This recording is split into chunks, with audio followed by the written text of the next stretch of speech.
Welcome once again to Lehto's Law. Here's Steve Lehto. Drunk driving laws have changed dramatically in the last few decades. I remember when there was a time when you'd hear these stories about somebody who'd gotten like 20 or 30 drunk driving arrests and they somehow still were on the road legally. And now most states, if you get arrested 3 or 4 times within a certain period of time, not only will you lose your license, but you can go to prison for it. Prison, not jail, prison. So the interesting thing is that they've been raising the punishments, but they've also been lowering the standards as to at what point you become intoxicated or impaired. And so one governor is suggesting that they once again lower the blood alcohol level, and it's already been done in another state, but this is Washington. So Joy Marie sent me notes. So Steve, check this out. Don't know if you've seen it yet.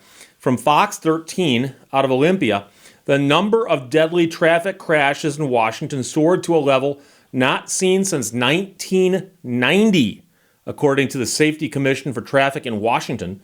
Preliminary reports show that 745 people were killed on the roads in 2022. Now, that's just simply traffic fatalities. Not all of those are alcohol related. But when you see high numbers like that, you want to look at that and go, well, what could we do to lower those numbers?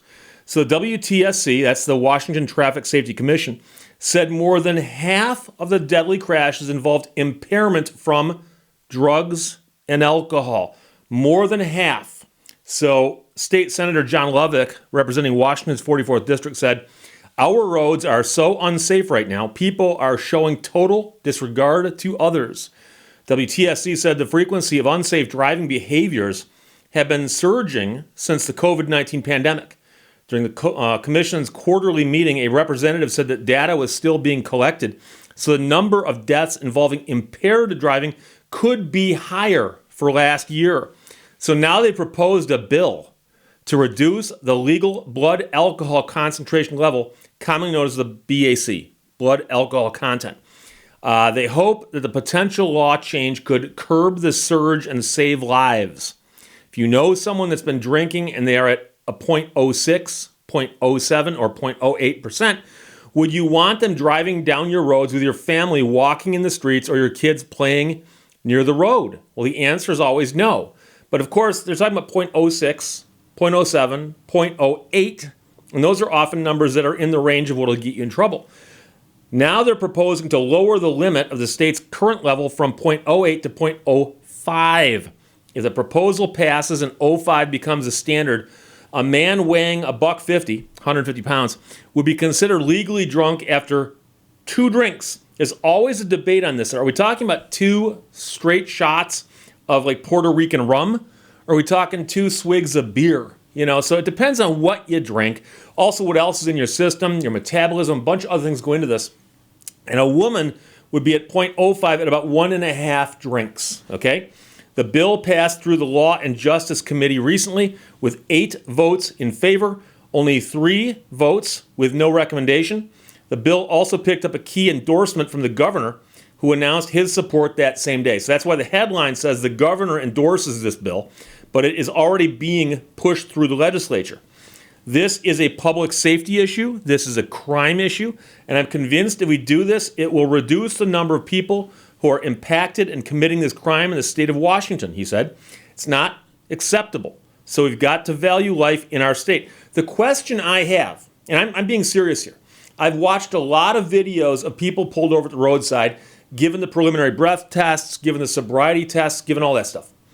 I'm wondering how many times it is that the police have somebody blow a breathalyzer and they blow a 0.05 or a 0.06. I'm curious about that. Because we hear about the people who get arrested at 07, 08, 09, and I have represented people, first offense only, I've represented first offenders who've been arrested for that. So the question is this really going to increase the number of people who get swept up or not? I don't know, and I'm curious about that. The governor said he's supported and advocated for this idea since his time as a prosecutor. I think it will send a message to people to moderate their drinking and driving behavior. The state leaders said the 0.05 BAC appeared to be working in Utah, where Utah has passed such a law. They were the first state to initiate that rule back in 2018. And they say that studies of the statistics after the rule changed there, and they found they reduced the fatality rates the DUI fatality rates by 20%. They say that the fatality rates of accidents involving alcohol dropped by 20%. If that's true and that's a direct connection, I applaud that. As a former state trooper, Lovick said he knows the potential dangers and devastation if Washington doesn't become the second state in the nation to change the law. I was a state trooper for 31 years, and I have to admit, I still have nightmares, and I still just have terrible thoughts over the things that I saw, going to terrible collisions, having to go to report to families that their loved ones were killed, and I still have nightmares over that. The state senator said he was optimistic the bill could become law. He explained the Transportation Committee would be next to hear the proposal. If it passes, it would go to the Senate floor. So I've mentioned before that I really don't have a big dog in this fight. And one of the reasons is I don't drink very much. I very rarely drink. And I could tell you, given some time, the last 3 beers I drank. And I'd have to literally sit down and go, okay, wait, one of them was 2 years ago here. I'm just not a heavy drinker, okay? I have had alcohol. I've had people go, well, you don't drink, you don't know it. I've had it, okay? I understand this. I'm not a youngster. I've been of legal drinking age for a couple of years now. And so I am still convinced, though, from people I've talked to, people I've seen, everything I've studied in 31 years as a lawyer, I'm convinced that .07, which is right at the borderline in most states, that many people at .07 don't realize that they're actually beyond the legal limit. And so that's what I'm most curious about, is what you'd feel like at .05. And I'm going to mention this. I don't often do this, but I once in a while will mention something, asking if somebody in the audience can help me out. But when I worked in radio, it was not uncommon as a radio thing where you'd invite in a state trooper or somebody to bring in a breathalyzer, and you'd consume alcohol on the radio and have the guy give you a breath test every so often to see how drunk you were. And of course, the question is, how do you feel? Okay, now fine, blow.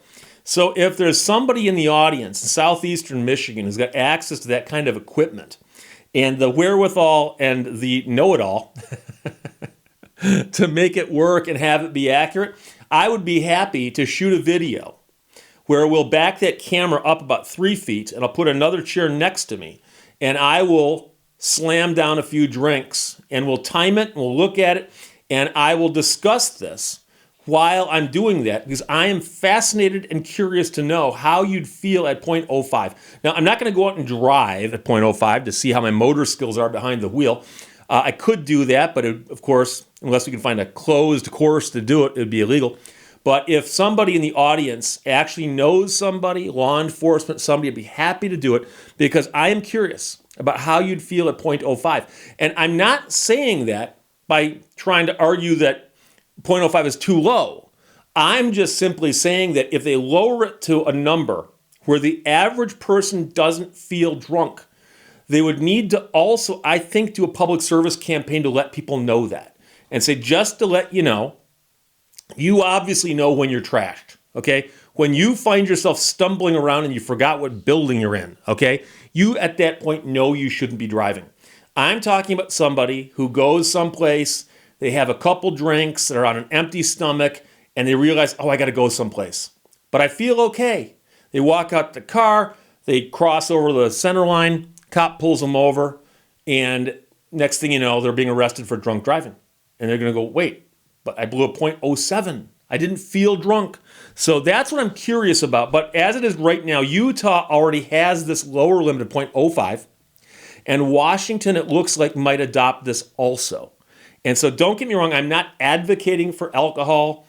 I'm not advocating for people to drink and drive. And I am a firm believer that people who get caught drunk driving, who are found guilty of that, should pay a penalty. I'm completely for that. Completely for that. But I'm simply saying that I do think that those numbers, as they get lower, are running into a range where people would actually go, I feel fine. I can drive right now. And by the way, some of them probably could drive. I'm willing to bet you that on a closed course at .05, many people could negotiate a course with like cones and stuff, a slalom. But again, if they have the law gets enforced. I'm just curious about whether or not they should be telling people just to let you know. We are now at a point where you might not feel that drunk. So that's the situation. Joy Marie sent this note to me. Thank you very much. But the governor is endorsing a bill to lower the blood alcohol level in the state of Washington to .05. 5 to make you legally impaired where you can get in trouble. Frankie Thompson wrote that for Fox 13 Seattle. Questions or comments? Put them below. Let's talk to you later. Bye-bye. Thank you for watching Lehto's Law. Unhappiness is not all bad. It can lead us to struggle, and struggle can lead us to change.